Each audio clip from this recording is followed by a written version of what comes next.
اللہ رب العالمین نے جتنی بھی مخلوقات ہے وہ سب خالق کائنات ایک اللہ نے پیدا فرمائی ہے۔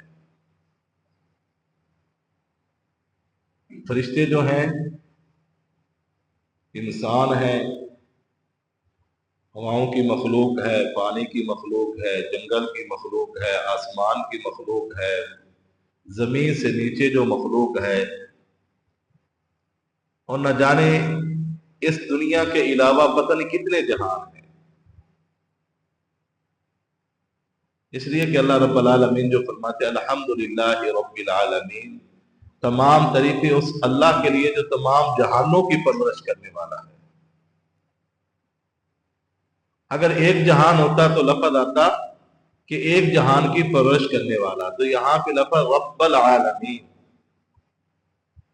کہ پتہ نہیں کتنے جہان اس کے علاوہ ہیں۔ مفسرین نے یہ لکھا ہے تو یہ تمام کی تمام جتنے بھی مخلوقات ہیں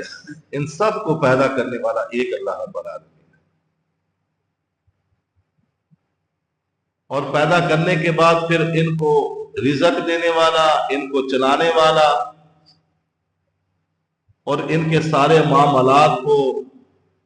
ادا کرنے والا ایک اکیلا ہے، لا شریک لا ولا وزیر لا ولا منیر لا، اس کا کوئی اس میں شریک نہیں ہے، کوئی وزیر نہیں ہے، اکیلا ہے۔ اب ایک انسان کا 6 فٹ کا قد ہے، بچہ پیدا ہوا 1-2 فٹ، پھر اس کے بعد آگے اس کا قد بڑھتا چلا گیا۔ اب اس انسان کا قد جو ہے وہ 6 فٹ پہ آ کے کیوں کھڑا ہو جاتا ہے؟ بڑھتا ہی چلا جاتا، خوراک بھی بڑھ چکی ہے، یہ بال تو ہمیشہ بڑھتے ہیں دوسرے جسم کے، یہ داڑھی کے بال جو جوانی کی داڑھی ہو یہ یہیں پہ آ کے رک جاتی ہے، یہ کون سا نظام ہے؟ اگر یہ قد بڑھتا ہی جاتا، مثلا ایک انسان کی عمر 60-70 سال ہے، اس کا کتنا قد ہو جاتا؟ تو میرا اور آپ کا ایک جگہ پہ آ کر قد رک گیا، اور اللہ کا نظام ہے جن کے والدین کوئی چھوٹے قد والا ہے تو اس کا چھوٹا قد ہوتا ہے، اگر والدین کوئی بڑھاپے میں ہو تو اس کی اولاد بڑھاپے میں ہوتی ہے، کسی کے قد بڑے ہیں والدین کے تو ان کی اولاد کے بھی قد بڑے ہیں۔ تو یہ اللہ تبارک و تعالیٰ کا ایک نظام ہے جو وہ اپنی بہترین ترتیب کے ساتھ چلا رہا ہے۔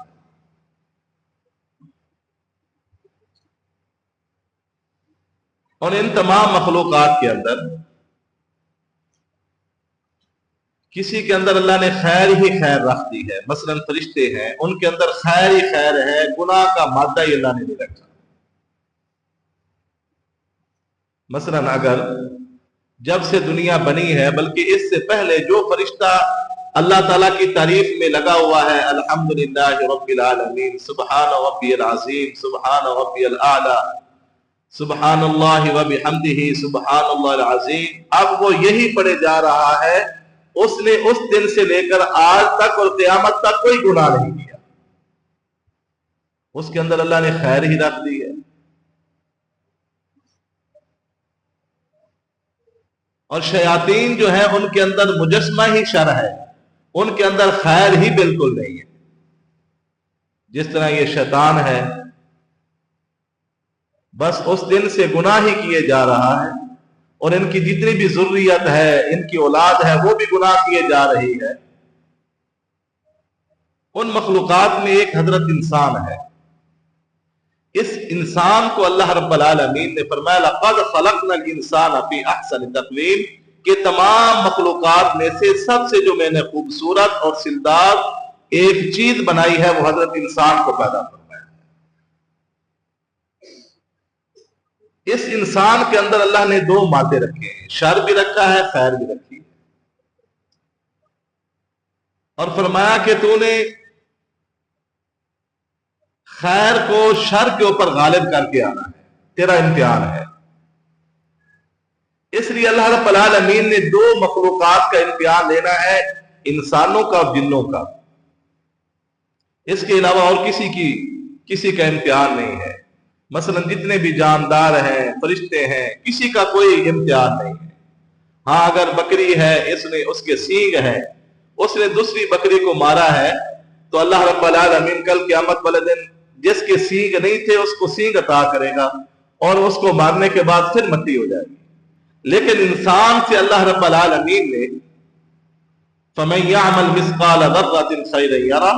وَمَن يَعْمَلْ مِثْقَالَ ذَرَّةٍ شَرًّا يَرَهُ، ایک ایک ذرے کا حساب لینا ہے۔ انسان کے اندر اللہ رب العالمین نے دونوں مادے رکھے ہوئے ہیں، شر بھی رکھا ہوا ہے اور خیر بھی، اور فرمایا کہ جو تیرا مادہ خیر ہے وہ شر کے اوپر غالب ہو جائے۔ پھر سوال ہوتا ہے کہ یا رب العالمین اگر ہمارے اندر تو نے شر کو بھی رکھا ہوا ہے تو گناہ ہو جائے تو پھر اس کا کیا کریں گے؟ اللہ نے فرمایا چونکہ اللہ بڑا رحیم و کریم ہے، اللہ رب العالمین کی منشا یہ ہے کہ ہر انسان کامیاب ہو کے آئے۔ اس دنیا کی عارضی زندگی جو ہے اس میں گزار کر ہر انسان کامیاب ہو کے آئے، تو اللہ نے فرمایا اگر ایسا کوئی معاملہ ہو جائے تو مجھ سے توبہ کر لے۔ کوئی گناہ ہو جائے، کوئی غلطی ہو جائے، خطا ہو جائے، کوئی بھی ایسا معاملہ ہو جائے تو مجھ سے توبہ کرنا، میں تیری توبہ کو قبول فرما لوں۔